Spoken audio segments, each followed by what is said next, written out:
Well, hello there and welcome to the channel, and in this video we're going to be talking to you about the five mistakes to avoid when planting and growing lavender. And the first one is a doozy, so let's get to it. Yes, it's my cup. It was bought for me, I didn't choose that myself.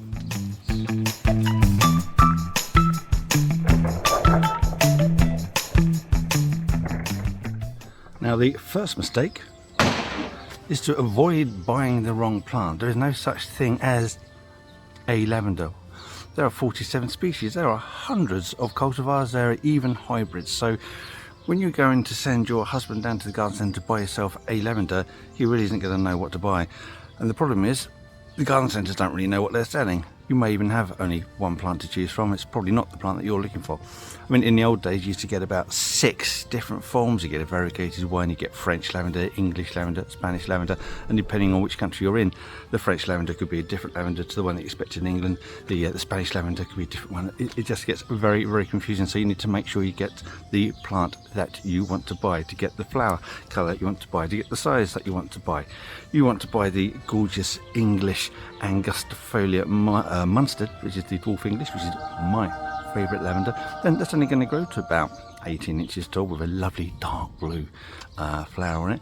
You could end up with like Stochius or Lantana or Dentata. It's just too much to choose from, and most places you go in there, they might have one type. So you send your husband out, he'll come back with the wrong one, he'll get in trouble, you don't get the right plant, and the garden centre won't know what they're doing anyway. So that's the first mistake to avoid. Do your research, choose the correct one, and then buy the one that you want. Poor husbands out there, my heart feels for you. Now, mistake number 2 is to do with watering. Now, you're probably aware that lavender are from the Mediterranean region, probably because I just said it a couple of scenes ago, and regarding that, they don't need too much water. Once they've established, they barely need watering at all. However, in its first year, it will need watering until it's established. So don't think that because it's Mediterranean requires dry conditions that you shouldn't water it. You will need to water it until it's established. And secondly, don't be planting your lavender over the winter when conditions are cold and wet. Quite often this will cause your lavender to die. They are prone to fungal root infections when kept in waterlogged conditions. So watering is quite important. It's not as straightforward as with other plants. Water it until it's established, then stop watering unless you're in a serious drought, and obviously put some water down on it. But on the whole, less is more. Now, mistake number 3 to avoid is growing it in the wrong conditions. This is what it requires. It requires full sun, as much sun as you can give it, all day, every day. It requires a free draining soil. It does not want to be kept waterlogged conditions. It doesn't really like damp conditions. Free draining, it likes to be grown hard. Secondly, fertilizer, it doesn't really want any. It prefers low nutrient soil. So on the whole, when you are putting Miracle Grower in your garden, avoid your lavender, because they're not going to thank you for it, unless of course they're obviously showing signs of nutrient deficiency. So there you go. But trouble is, you put it in the shade, you're going to get poor flowering, you're going to get poor shape. It's not going to be very good. It's going to be cooler in the shade as well, and like I say, cold, wet conditions, you're probably going to lose them. You know, you've got to get the conditions right.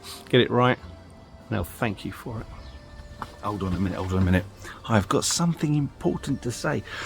If you've enjoyed this video or just find some of the information in it useful to you, then consider clicking on the like button. That way it makes it a lot easier for YouTube to find other people who want to find that information. Anyway, no further ado, let's continue finding out what old Boyle Butt has to say.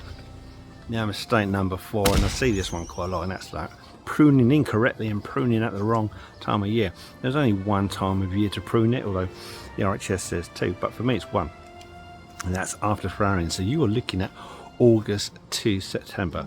If you're Australian, there's nothing wrong with being Australian, then it's going to be opposite year for you. So I suppose it's about March, April. If I haven't got that quite right, then I would leave that in the comments. So pruning. You do not prune into the old wood. It does not like to rejuvenate itself from old wood. So you only prune it back into the that season's new growth. So when you're pruning it, it's really a light prune, maybe an inch or so, but do it every year. If you don't do it, you'll get woody, messy habit.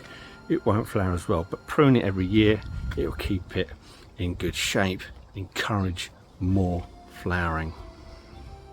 Now, just as a side note, it's well worth planting your lavenders at the right time. And the right time of the year is really as soon after the late frosts have passed, and that means you can get your lavenders in the ground and they've got the entire growing season to establish their roots, which means come the winter they're in much better condition to cope with any wet water conditions should they occur. So I definitely don't plant them at the end of the season, and try and avoid planting them in the middle of the season because it's either too hot so they just go dormant and they really don't have a lot of time to establish. So as early in the spring as I can, just as long as I don't get hit by a late frost. That's good advice, that. Mistake number 5 to avoid, and that is to avoid buying a non-hardy plant. If you're expecting your lavender to be there year after year, especially here in the UK, then you are going to be sadly mistaken, because out of those 47 species, it is only the lavender Angustifolia which is truly hardy. Well, that and hybrids of, like cross intermedia. So if you want a hardy lavender, you are going to be limited to only Lavendula, Angustifolia forms and its hybrids of intermediate forms, and that's it. That is it. Everything else is going to be at risk. That's your French lavender, it's your Spanish lavender, it's your Italian lavender, all that. It's only the good old English, proper British made lavender that are truly hardy will go down to between -10 and -15 degrees Celsius. Everything else half hardy. So don't waste your money buying stuff. Don't be tempted by those gorgeous big fat blooms, because they're only going to be there for a year, because next year it's going to be dead through cold weather and maybe fungal root infections. Lovely. And so there you have it. That is everything I have to say with regards to 5 mistakes to avoid when growing lavender. And if you've got any other great tips, then we'd like to hear from you. Put those in the comments. You're always going to be welcome now. Anyway, thank you for watching. But before I go, there's a message from me from the past. Right, now, just before you go, if you want to see more content, more behind the scenes stuff, and images that I've taken of some weird freaky plants over the years, then you're in luck, because we've created an Instagram page. So you can find the link in our description. You can find the link on our main page, and if I'm clever enough, I might be able to get a link somewhere up there. Anyway, thank you for watching, and if you want to see more YouTube stuff, then check out this video here. That's quite a good one. And if it doesn't float your boat, then another one right there. And enjoy these while I've still got the strength, imagination and aptitude to make them. Thank you for watching. Goodbye.